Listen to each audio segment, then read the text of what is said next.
قرآن مجید جو مکمل زندگی گزارنے کا ایک رائے عمل، ایک طریقہ ہے،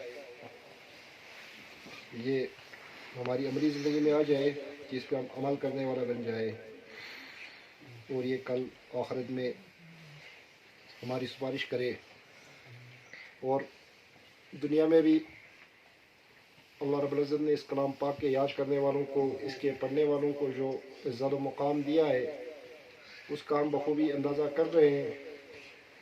اللہ تعالیٰ ان کو بھی جزائے خیر دے۔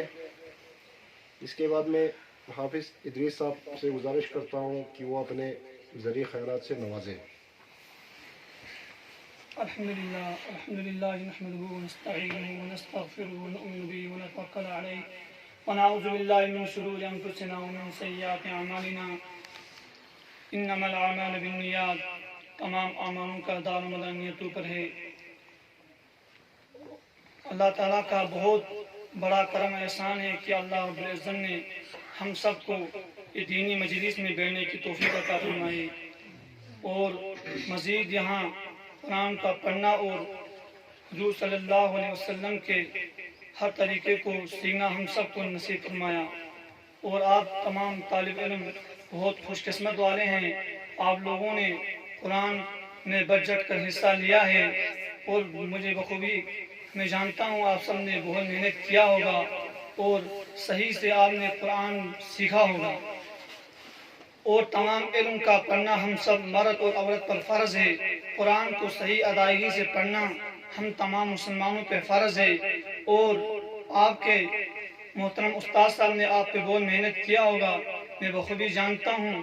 وہ قرآن پاک آپ کو صحیح انداز سے سکھایا ہوگا، اور آپ سب نے اسی طریقے سے اس پہ محنت کی ہوگی، اور میں آپ سب کو اسی بات پہ خوشی کا اظہار کرتا ہوں، اور آپ سب نے اس پہ بہت محنت کیا ہوگا۔ اور قرآن پاک کو صحیح ادائیگی سے پڑھنا ہم سب پہ فرض ہے۔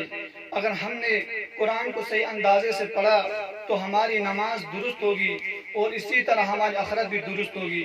اگر ہم قرآن کو غلط طریقے سے پڑھیں گے تو نہ ہمارے اعمال درست ہوں گے، نہ ہماری نماز درست ہوگی۔ آج ہمارے یہاں داس کے ماحول ایسا ہے کہ ہم اکثر دیکھا جاتا ہے کہ قرآن پہ محنت کم ہے، ہمارے یہاں بہت محنت کم ہے۔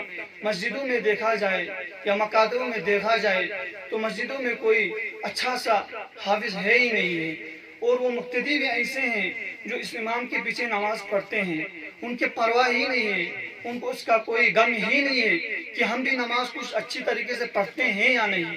تو بہت خوشی کی بات ہے کہ آپ سب، مجھے بخوبی علم ہے، ہم جانتے ہیں شاید آپ نے بہت محنت سے آپ نے قرآن کو پڑھا ہے، اور قرآن کو آپ نے ترتیل سے پڑھا ہوگا۔ اور آج ہمارے مسجدوں کے اندر کوئی اچھا سا حافظ اور اچھا سا قرآن پڑھنے والا حافظ ہم نے ابھی تک دیکھا ہی نہیں۔ جب بھی دیکھا ہے تو دوسرے گاؤں کے مسجدوں کے اندر قرآن صحیح انداز سے پڑھنے والا نہیں ہوتا ہے۔ تو اسی لیے ماشاءاللہ یہاں لڑکوں نے بھی نماز پڑھی ہوگی، یہ قرآن اچھی طرح پڑھا ہوگا۔ اگر یہ بڑے ہو جائیں گے، بالغ ہو جائیں گے تو ہم ان کے پیچھے نماز پڑھ سکتے ہیں، ہاں بشرط کہ وہ بالغ ہونا ضروری ہے۔ میں نے پرسوں ایک بات سنا، ایک شخص نے مجھ سے کہا کہ ہمارے گاؤں میں ایک نابالغ لڑکا ہے جو ہمارے گاؤں میں نماز پڑھاتا ہے۔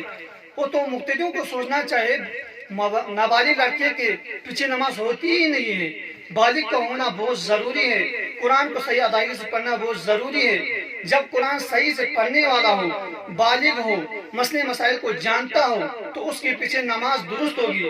جب نماز درست ہوگی تو انشاءاللہ آپ کی آخرت بھی درست ہوگی۔ اسی لیے ہم سب کو اسی علم پہ بہت محنت کرنا ہوگا۔ جیسے آپ اسکولوں میں ہر دن پابندی کرتے ہیں، اسی طرح مدرسے کی پابندی کیجیے۔ ہاں، قرآن پاک پڑھنے میں شیطان بہت وسوسات ڈالتے ہیں، غلط خیالات آتے ہیں۔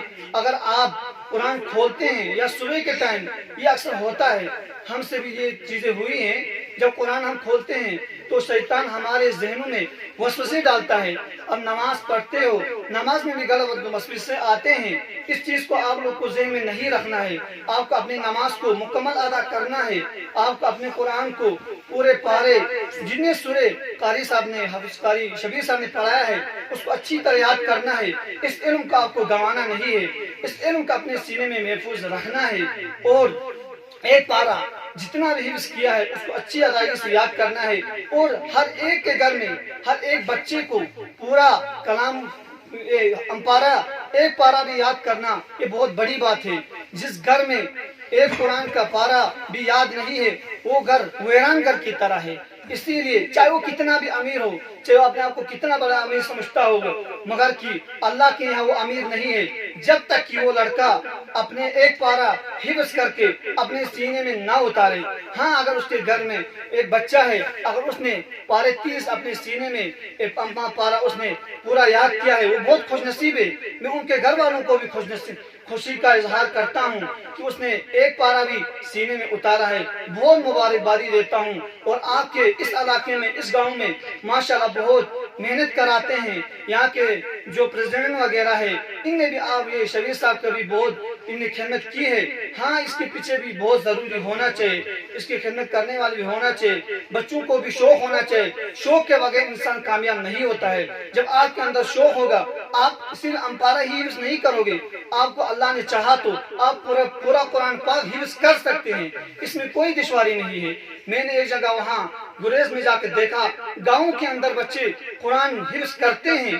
ان کے وہاں ایک ماحول بنا ہے, صبح کے ٹائم 1 گھنٹہ, شام کے 1 گھنٹہ پڑھ کے وہ قرآن یاد کرتے ہیں. اسی طرح آپ بھی یہ کر سکتے ہیں.